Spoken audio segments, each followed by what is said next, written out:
नमस्कार मंडळी, मी ओमकार. हरिओमची साथ या चॅनलवर आपलं स्वागत आहे. एका बकऱ्याचं पोट फुगलंय. एका शेतकऱ्याचा फोन आला म्हणून त्या बकऱ्याला औषध उपचार करण्यासाठी मी निघालोय. चला तर आपण पाहू.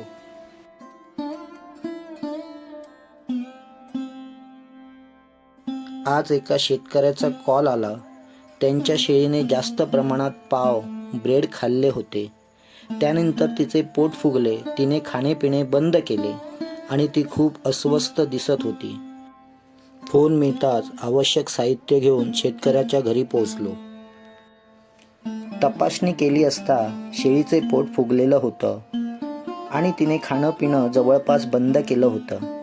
अशावेळी जनावराची स्थिती गंभीर होऊ शकते, त्यामुळे त्वरित लक्ष देणं गरजेचं असतं.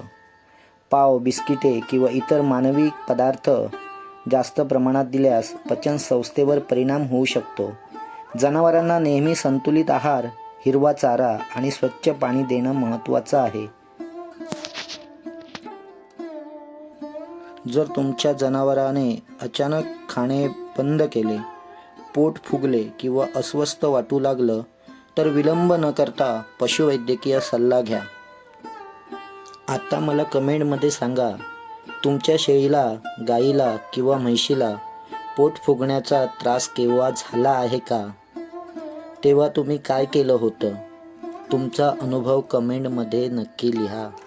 जर तुम्हाला पशुपालन, पशुसेवा, कृत्रिम रेतन सेवा, जनावरांचे आजार आणि त्यावरील मार्गदर्शन यासंबंधी माहिती हवी असेल तर हरिओमची साथ या चॅनलला सबस्क्राईब करा, फॉलो करा.